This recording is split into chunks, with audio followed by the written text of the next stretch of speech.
Bom dia. E aí, preparados para o capítulo 7? Vamos lá? E depois de concluir todos esses discursos para a audiência do povo, entrou em Cafarnaum.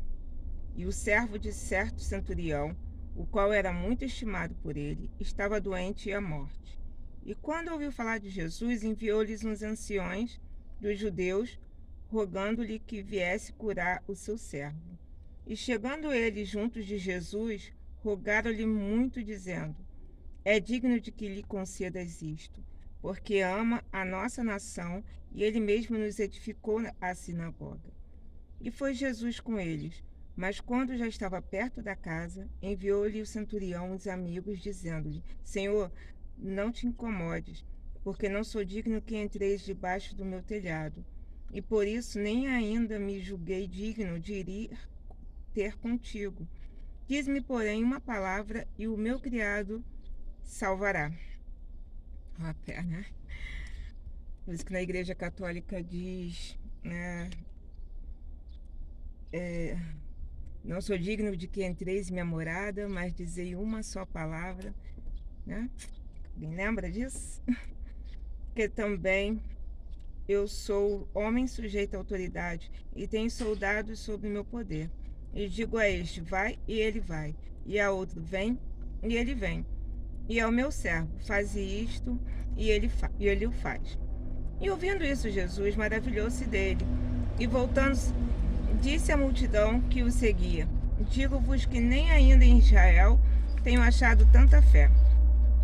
E voltando para casa, os que foram enviados acharam São o servo enfermo. E aconteceu que no dia seguinte ele foi à cidade chamada Naim. E com ele iam muitos dos seus discípulos e uma grande multidão.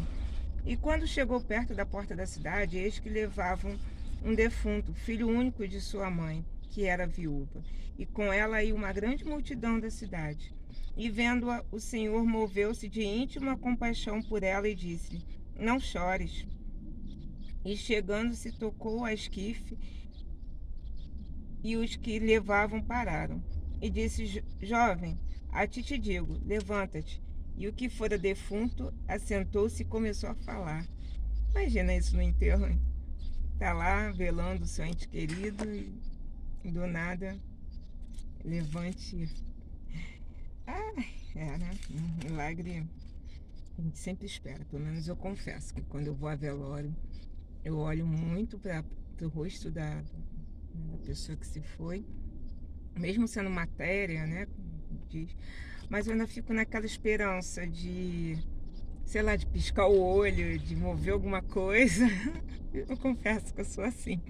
Então, muitas das vezes eu fico ali em volta do caixão, dessa expectativa de olhar e a pessoa poder voltar daquele suspirozinho, mesmo que todo mundo vai ficar atemorizado, mas eu tenho essa expectativa, né? Tenho a fé até o último dia, até por conta dessa palavra. Essa palavra me toca muito. E, como disseram, né, muitas vezes que já aconteceu, né, quando faz autópsia não, que abriu, as chances são zero, né? Mas quando é uma morte súbita, eu confesso que eu penso dessa maneira. E entregou-o à sua mãe. E de todos se apoderou o temor e glorificavam a Deus, dizendo: Um grande profeta se levantou entre nós, e Deus visitou o seu povo. E correu dele esta fama por toda a Judéia e por toda a terra circunvizinhança.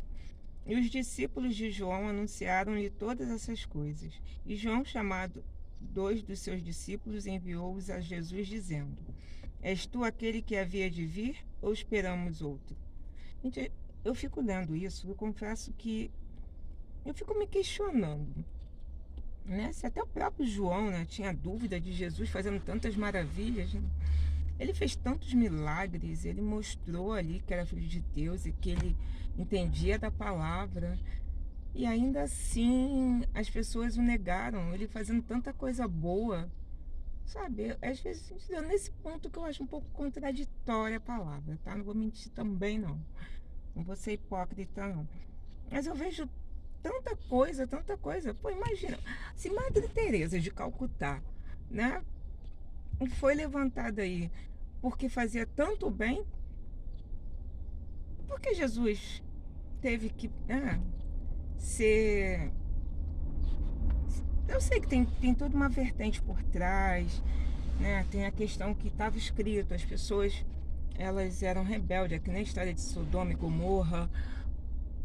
Mas sei lá, cara, as coisas poderiam ser um pouquinho mais diferentes, né? Eu sei que é difícil até nos dias de hoje a gente se conscientizar disso, né? Do que é certo, do que é errado, né? Se a gente for levar em conta, a gente vê tanto milagre também, e o nosso comportamento é duvidoso perante Deus, né? Esquece. Agora consegui me também. Enfim. E na mesma hora curou muitos de enfermidades e males e espíritos maus, e deu vista a muitos cegos. Respondendo então, Jesus disse-lhe: Ide e anunciai a João o que tem de vistos e ouvido. Ó, que eu coloquei. Que os cegos veem, os coxos andam, os leprosos são purificados, os surdos ouvem, os mortos são ressuscitados e aos pobres anuncia-se o evangelho. E bem-aventurado é aquele que em mim não se escandalizar.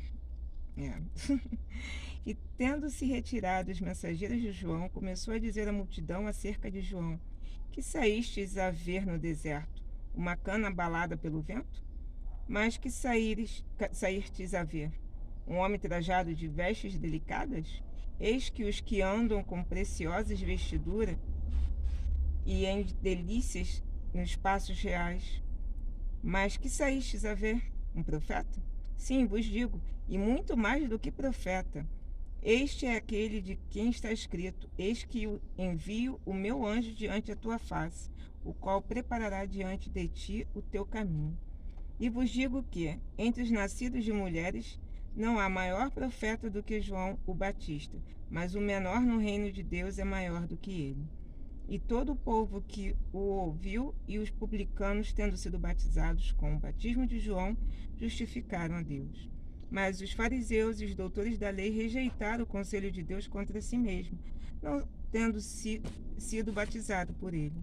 E disse o Senhor: A quem, pois, compararei os homens dessa geração, e a quem são semelhantes? São semelhantes aos meninos que, assentados na praça, clamam uns aos outros e dizendo: Tocamos-vos flauta e não dançaste, cantamos-vos lamentações e não choraste. Acho que é meio que a resposta do que eu estava buscando, né? Acabou vindo aqui realmente. Cara, mas acho que se eu vejo Jesus face a face, eu sei que ele vive, que ele reina, né? Mas espiritual, mas se eu vejo face a face. Nossa, hoje estou reflexiva aqui. Porque veio João o Batista, que não comia pão nem bebia vinho, e dizeis: tem demônio. Veio o Filho do Homem, que come e bebe, e dizeis: eis aí um homem comilão e bebedor de vinho, amigo dos publicanos e pecadores. Mas a sabedoria é justificada por todos os seus filhos. E rogou-lhe um dos fariseus que comesse com ele. E entrando em casa do fariseu, assentou-se à mesa. E eis que uma mulher na cidade, que era uma pecadora, sabendo que ele estava à mesa em casa do fariseu, levou um vaso de alabastro com unguento. E estando por detrás a seus pés, chorando, começou a regar seus pés com lágrimas, e os enxugava com os cabelos da sua cabeça, e beijava seus pés e ungia com unguento. Enquanto isto, viu o fariseu que tinha convidado, falava consigo dizendo: se este fosse profeta, bem saberia quem e qual é a mulher que lhe toca, pois é uma pecadora. Quando Jesus fala fazer o bem sem olhar a quem, e a pessoa julgando, né? E respondendo, Jesus disse: Simão, uma coisa tenho a dizer-te. E ele disse: dize, mestre. Um certo credor tinha 2 devedores. Um devia 500 dinheiros e outro 50. E não tendo eles com que pagar, perdoou-lhes a ambos. Diz-lhe: pois qual deles o amará mais? E Simão respondendo disse: tenho para mim que é aquele que mais perdoou. E ele disse: julgaste bem.